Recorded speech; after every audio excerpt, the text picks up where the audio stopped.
Ambassador Naila Chauhan, distinguished speakers and participants and members present here.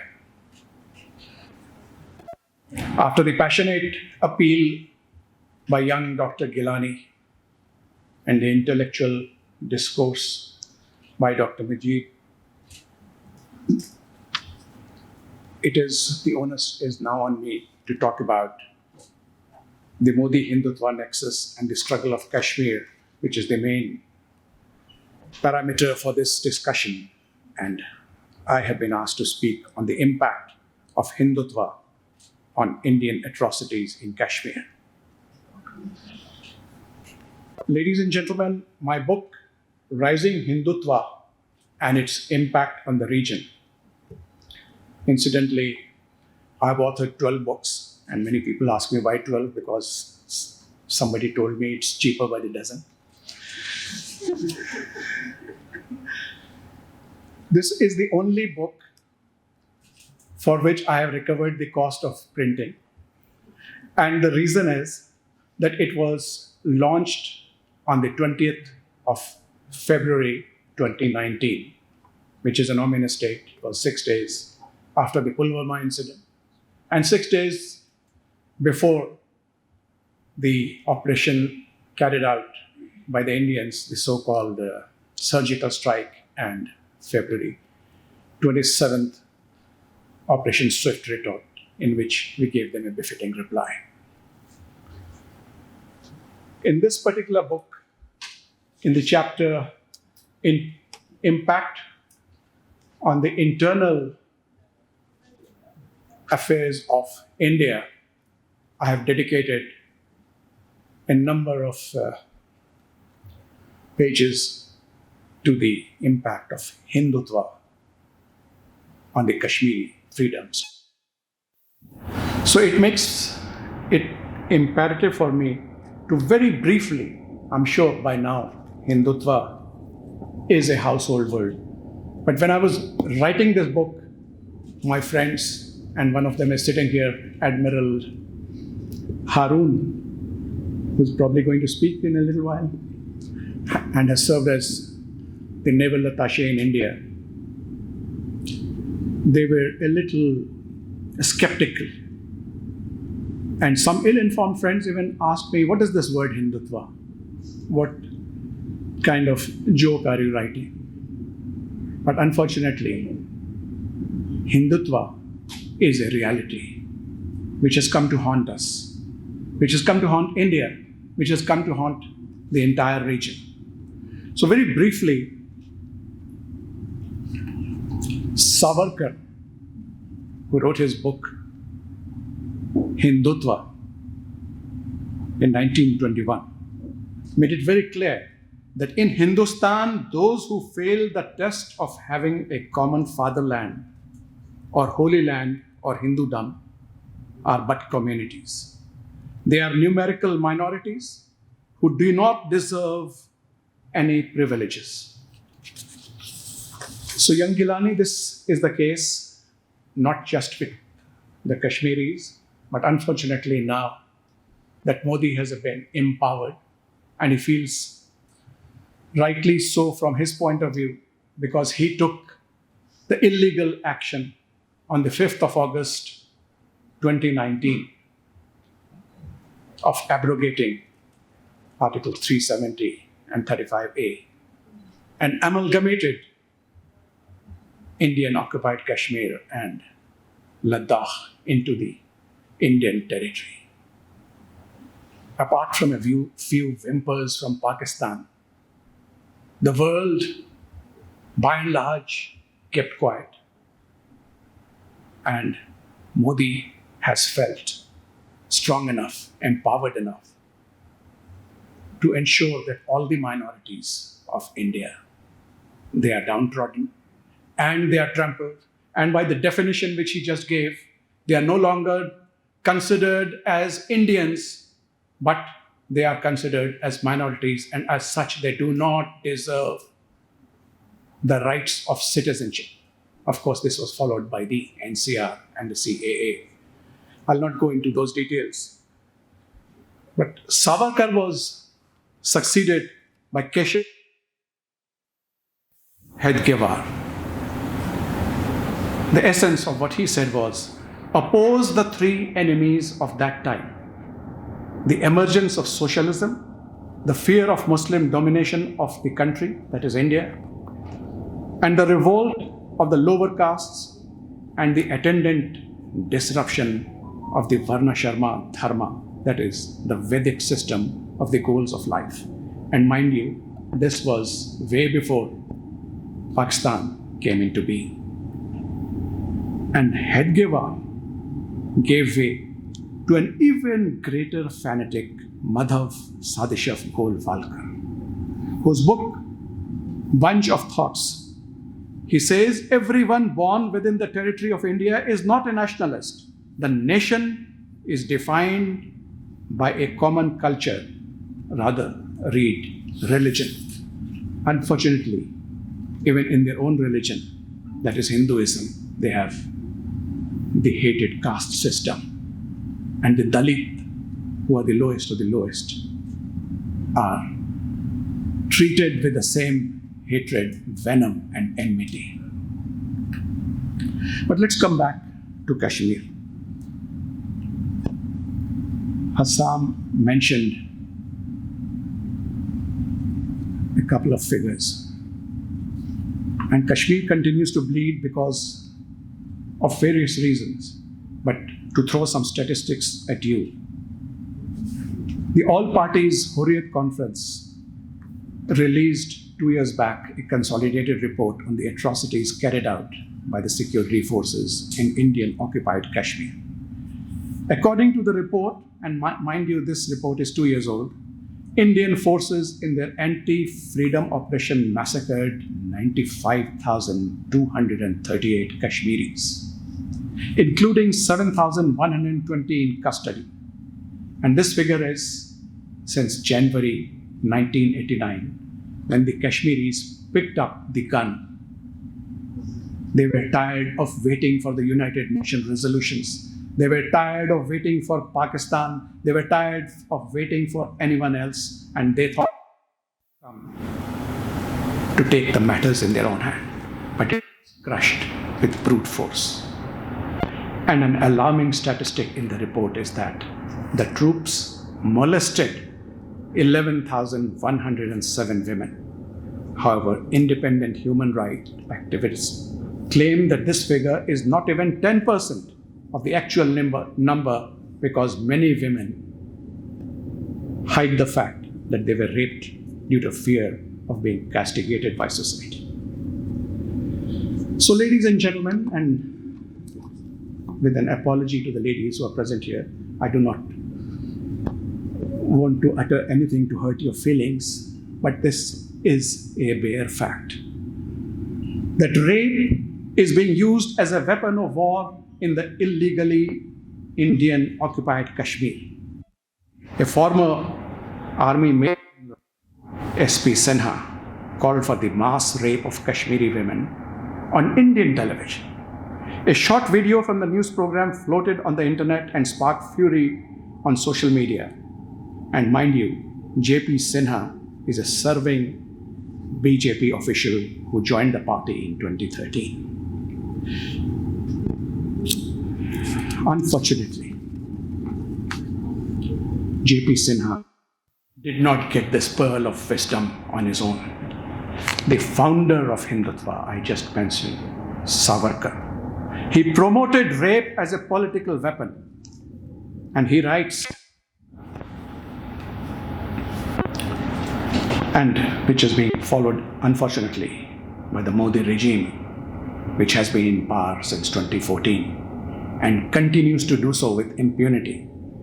The prevalent regime in India, currently under the influence of Hindutva, takes inspirations from the founding fathers of this heinous ideology which preaches hate, odium, and repression. Mind you, no religion by itself ever preaches evil. So here a distinction must be made from the Hindu religion and Hindutva. Hinduism may be a religion, But Hindutva is an odious, venomous ideology. And Vinayak Damodar Savarkar, who formulated the Hindutva philosophy in his book, Six Glorious Epochs of Indian History, promotes using rape as a political weapon. He justifies the raping of Muslim women, rationalizing that not to do so, when the occasion permits, is not virtuous or chivalrous, but cowardly. This is mentioned in chapter 8, perverted conception of virtue. Extremist BJP leader Yogi Aditya Nath, the current Chief Minister of Uttar Pradesh since 19th March 2017, delivered a speech in 2015, and hold your breath here. He said, we should dig out the dead bodies of Muslim women, rape them. I rest my case. What could be worse? But then the point arises. Are we going to take the name of Kashmir only on the 5th of February, which is called the Kashmir Solidarity Day? Or now a third year in running, have a Yom-e Istihsal on the 5th of August every year? No, so this is not going to get the freedom to Kashmiris. This is not going to remove the yoke of tyranny. This is not going to change their fate. Asiya Andrabi's, Yasin, and so many other names which young Gilani was naming will continue to be jailed, to be found in mass graves. They will continue to be raped. They will continue to be downtrodden under the boots of the Indian Army.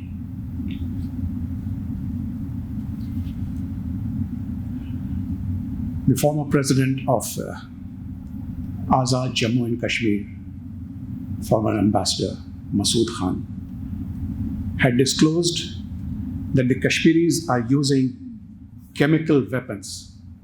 We have seen the case of Kashmiris, besides the atrocities I just mentioned, being used as human sheep.